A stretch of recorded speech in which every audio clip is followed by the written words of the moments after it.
ओम शांताकारं भुजगशयनं पद्मनाभं सुरेशं विश्वाधारं गगनसदृशं मेघवर्णं शुभांगं लक्ष्मीकान्तं कमलनयनं योगिभिर्ध्यानगम्यं वन्दे विष्णुं भवभयहरणं सर्वलोकनाथम्। ओम सर्वमंगलमांगल्ये शिवे सर्वार्थसाधिके शरण्ये त्र्यंबके गौरी नारायणी नमोस्तुते। 27 तारीख का दिन शनिवार का दिन है। उस दिन सप्तमी तिथि विद्यमान है और ये वर्ष का अंतिम शनिवार इस दिन योग पड़ रहा है। ग्रह परिवर्तन की तरफ जा रहे हैं। धर्म भाव में आपकी राशि के दृष्टिकोण से शनि महाराज के साथ चंद्रमा की युति बन गई है, जो आपके लिए खास तौर पे एक बात कहती है कि धर्मयुक्त जितना बढ़िया कार्य करोगे उतना अच्छा रहेगा। धर्म से जितना दूर भागोगे उतना आपके भाग्य को सुलाने के योग ग्रह नक्षत्र बना सकते हैं। तीर्थ यात्रा, धर्म स्थल पे जाना, कहीं ना कहीं धर्म स्थल पे जाकर कुछ अच्छे कार्य करना, वो आपकी किस्मत को जगाने के योग बना सकता है।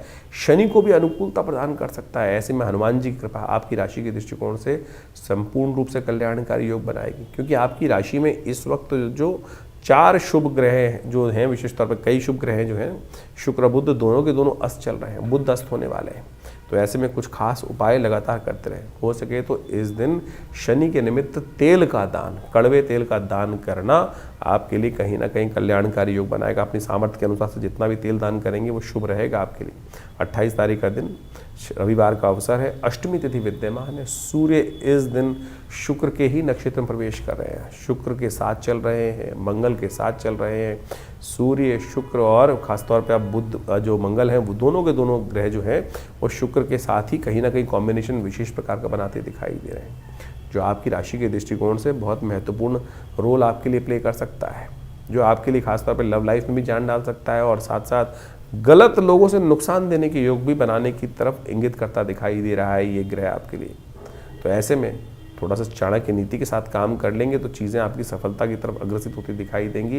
लेकिन एक बात का आपको विशेष तौर पर ध्यान रखना चाहिए कि ये समय जो है लव लाइफ के लिए, थोड़ा एंजॉयमेंट के लिए समय आपके लिए अच्छा योग बनाता दिखाई दे रहा है।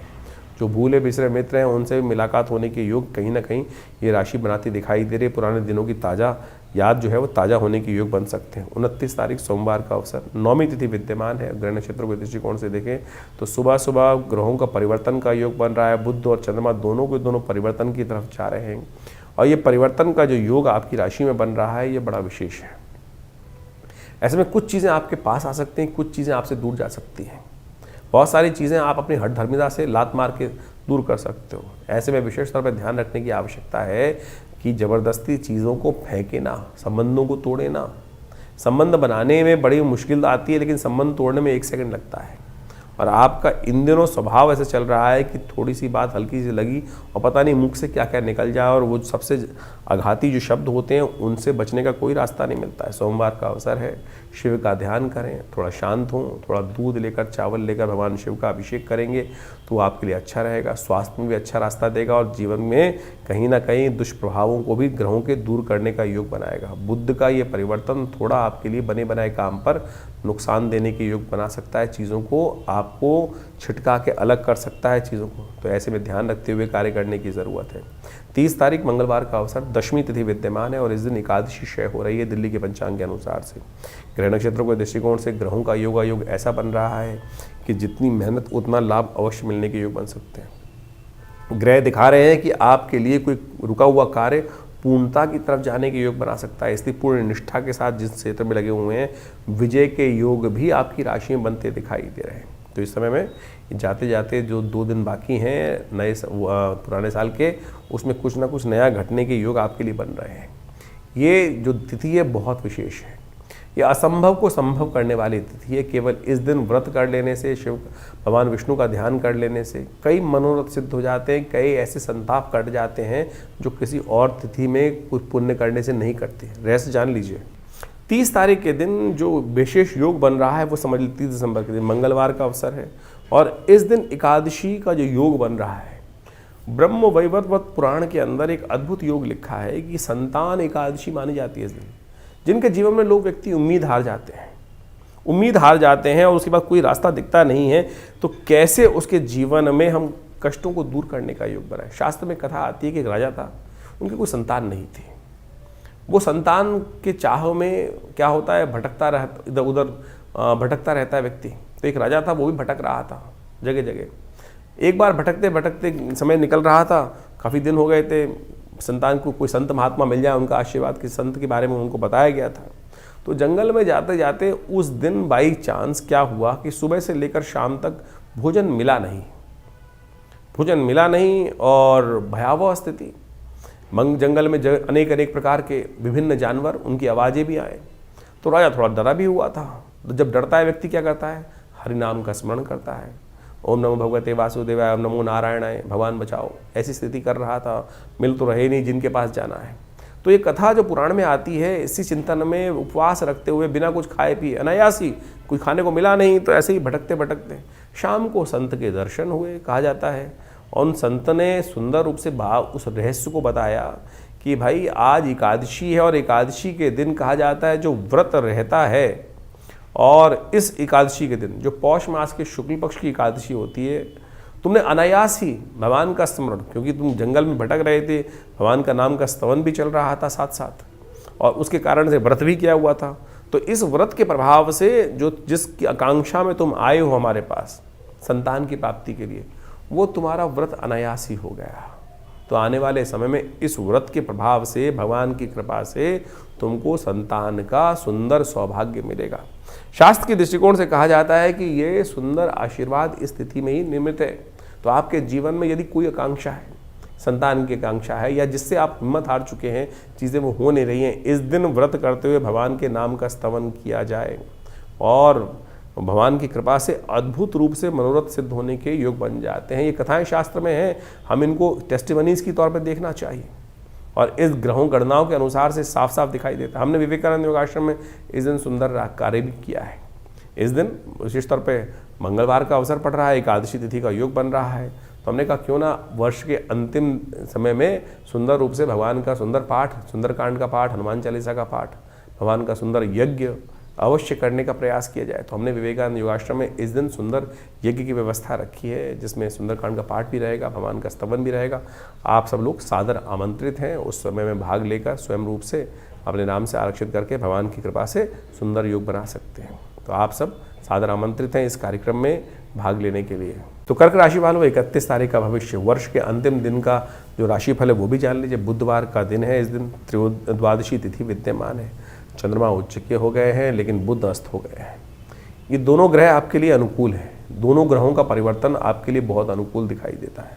बुध इन दिनों ना चाहते हुए भी आपके लिए कुछ ना कुछ नुकसान करने के योग बना रहे थे और कहीं ना कहीं चीज़ों को आपके हाथ से निकालते दिखाई दे रहे। उनका अस्त होना आपके लिए बहुत अनुकूलता प्रदान करता दिखाई दे रहा है। चंद्रमा का उच्च का होना आपकी राशि के दृष्टिकोण से बहुत बढ़िया योग आपके लिए बनाकर देने के तैयार बैठा हुआ है। ऐसे में ये ग्रहों का जो प्रभाव है वो समझ लीजिए, नया वर्ष आरंभ हुआ चाहता है और ये नया वर्ष बहुत सारी उम्मीदों को लेकर आ रहा है। हमने इसके संबंध में पूरा एक अलग से राशिफल आपके लिए बनाया है, उनको अच्छे समझ लीजिए। चीज़ें आपके लिए बहुत बढ़िया तरीके से घटने को तैयार है और ये तिथि भी बहुत विशेष है। तो जाता हुआ वर्ष ये जो प्रतिष्ठा द्वादशी का दिन लेकर आया है, इसका पुण्य कमाने का अवसर है, गौरवान्वित होने का दिन है ये, इसका रहस्य जान लीजिए। 31 दिसंबर को इस बार बड़ा सौभाग्य का योग बन रहा है, प्रतिष्ठा द्वादशी बन रही है इस बार। ये प्रतिष्ठा द्वादशी बहुत खास है, ध्यान रखिएगा, क्योंकि इस दिन विशेष तौर पर कलंक का विध्वंस होकर स्वाभिमान के निर्माण का सुंदर योग बना था। भगवान राम के मंदिर का जो सुंदर सपना लेकर हम वर्षों से चल रहे थे, इसी तिथि के दिन आज से 2 वर्ष पहले सबकी कृपा से, सब लोगों के अदम्य उत्साह के कारण से राम मंदिर का निर्माण हुआ।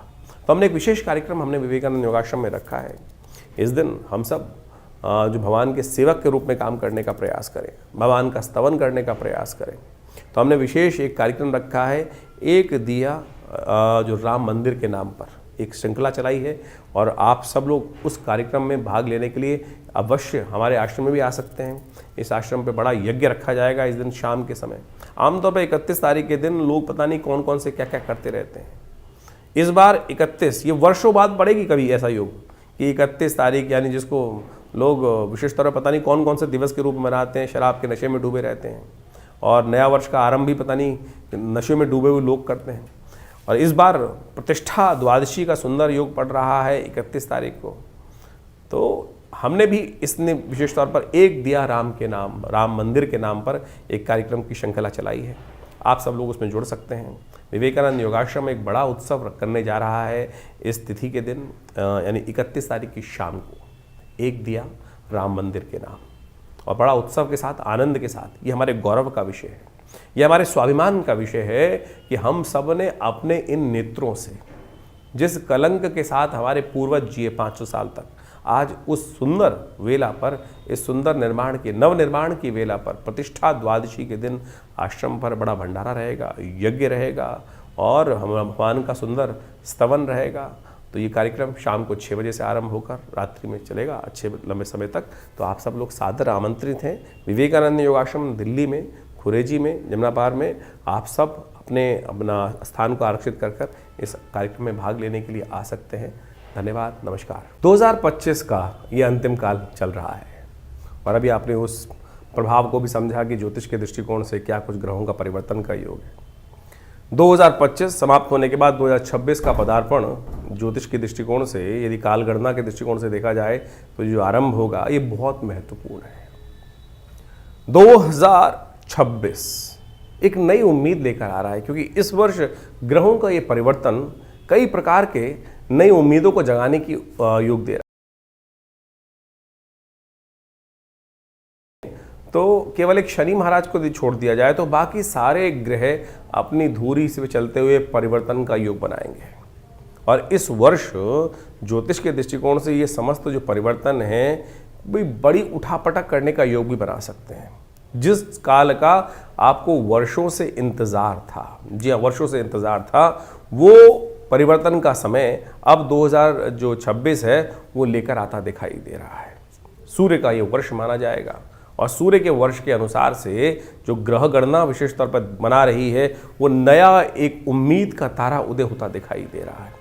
और इसके प्रभाव से इस संसार में महत्वपूर्ण लोग अपने आप को चमकाने के लिए किसी भी प्रकार से ये न कि न प्रकारेण बहुत सारी चीज़ों को आगे बढ़ाने की स्थिति उत्पन्न करेंगे। इस वर्ष बृहस्पति जो 26 में देखें तो बृहस्पति महाराज अपने उच्च की राशि पर पूरा प्रभाव उत्पन्न करने की योग बनाएंगे और इसका प्रभाव बहुत सारी राशियों पर अनेक अनेक चीज़ों को देखने को मिलता दिखाई देगा। इसका प्रभाव यदि हम सही रूप से समझ लें और अपनी राशि के दृष्टिकोण से जो हमने आपको बताया है उसके अनुसार से यदि कार्य करने का हम प्रयास कर लें। देखिए, ज्योतिष के दृष्टिकोण से बात को हमें समझना चाहिए कि समय तो जो चल रहा है वो एक जैसे ही चल रहा है सबके लिए, लेकिन कई लोग हैं जो बुद्धिमानी के दृष्टिकोण से उस समय का लाभ उठाते हुए, उस समय को पहचानते हुए, उस समय के अनुसार से कार्य कर कर उस हवाओं के साथ बहते हुए पता नहीं कहाँ से कहाँ निकल जाते हैं और कुछ अपने कर्म को हवाओं के विपरीत करने का प्रयास करते हैं और वो कई बार बहुत ज़्यादा अधिक परिश्रम करने के बावजूद भी सफल नहीं हो पा रहे हैं। तो समझ लेना चाहिए कि समय के विपरीत चल रहे हैं। ज्योतिष यही समझाने का प्रयास करता है, तारों की गणना जो है, ग्रहों की गणना जो है वो यही समझाने का प्रयास करती है कि ये रुझाव, बहाव पानी का और जो समय का रुझाव है वो रुझान जो है वो किस तरफ जा रहा है और उस देश काल परिस्थिति को समझकर हम सही समय पर सही निर्णय ले लें तो यही सबसे बड़ा विशेष तौर पर प्रभाव समझना चाहिए। बहुत सारी प्रश्न हमारे पास समय समय पर आते रहते हैं। व्हाट्सएप के माध्यम से भी लोग अपने प्रश्नों को लगातार भेजते ही हैं। हम प्रयास करते हैं उन सब प्रश्नों का निदान समय तक पहुंचा दें। लेकिन एक विचित्र बात है कि बहुत सारे लोग प्रश्न आधे लिख के भेजते हैं। जब तक आप प्रश्न पूरा लिख के नहीं भेजेंगे तो जवाब कैसे दिया जाएगा। उसके साथ साथ भी बहुत सारी कालगणना ऐसी होती है कि जो राशि के दृष्टिकोण से, हम गोचर के दृष्टिकोण से ही हम यहाँ बता सकते हैं। लेकिन अगर गोचर के दृष्टिकोण से, जैसा हमने आपके समय बताया कि बिल्कुल अच्छा चल रहा है, लेकिन आपके साथ वो उसके उल्टा हो रहा है, तो समझ लीजिए कहीं ना कहीं ग्रह गोचर की गणना जो है वो आपकी दशा, महादशा या आपकी कुंडली में जो इंटरनल समस्याएं हैं वो आपके जीवन में कुछ भयावह स्थिति उत्पन्न करती दिखाई दे रही हैं। उनका हमको इलाज करना पड़ेगा। जब हम उनका इलाज कर लेते हैं तो चीज़ें परिवर्तन की तरफ बहुत तेज हो जाती हैं और समय का लाभ मिल जाता है। लेकिन हम उस गड्ढे से बाहर निकलने के लिए उसका इलाज सही समय पर नहीं कर पाते हैं। सकल पदार्थ है जगमाही, कर्महीन पुरुष पावत नाही। कर्महीन के साथ ये बात, कर्म का सिद्धांत समझ लीजिए, सही दिशा में सही समय पर किया गया कर्म, तो वो समझते हुए कार्य कर लें तो आपके लिए बिल्कुल सब चीज़ें ठीक हो सकती हैं। यही ज्योतिष का लाभ है और कोशिश ये करें हम इस कार्यक्रम के माध्यम से आपके प्रश्नों का निदान जिस प्रकार से दे रहे हैं तो आप तुरंत इस 2025 तो जैसा निकला आगे आने वाला जो समय है ना उसको ठीक करने का हमको प्रयास करना चाहिए। 2026 बिल्कुल आरंभ काल में आ चुका है। शुरू हुआ चाहता है। हमने अपने इस चैनल के माध्यम से बहुत सारी गणनाओं को आपके समक्ष रख भी दिया है और उन सबको समय समय पर आपके इसलिए अवगत कराते भी रहते हैं। तो आप इन समस्त उपायों को कर कर अपने जीवन में अपने समय को और आनंद लेते हुए जीवन का, बड़े भाग्य मानुष तन पावा, शास्त्र में कहा गया तुलसी बाबा ने कि बड़े भाग्य से मानुष तन मिलता है और उसमें ऐसे ही रोते बिलते थोड़ी निकालना है। उसको ठीक करने के लिए जो भी विज्ञान के तरीके हैं, बुद्धिमानी के तरीके हैं, जो अनुभव के तरीके हैं, उनको अपना कर हमको समय को ठीक करने का प्रयास करना चाहिए। और जो कर लेते हैं वो अपने को भी तार देते हैं और समय को भी ठीक कर लेते हैं और अपने परिवार को भी, समाज को भी कुछ ना कुछ लाभ देने का प्रयास कर लेते हैं। तो आइए जुड़िए हमारे इस चैनल के साथ और हम बहुत सारे कार्यक्रम समय समय पर करते रहते हैं। अभी आपको बताया ही है कि इस समय में बहुत सारे कार्यक्रम आश्रम की तरफ से समय समय पर रहेंगे, तो उनमें जुड़िए, माँ भगवती का आशीर्वाद लीजिए। जो नया वर्ष आ रहा है उसकी उम्मीद दिखाई देती है कि ये सूर्य का कांति का वर्ष है और बहुत तेज वाला वर्ष है और बहुत अद्भुत प्रकार से जीवन में परिवर्तन के योग लेकर आता दिखाई दे रहा है। आशा करते हैं कि आपके लिए भी बहुत सुखद रहेगा।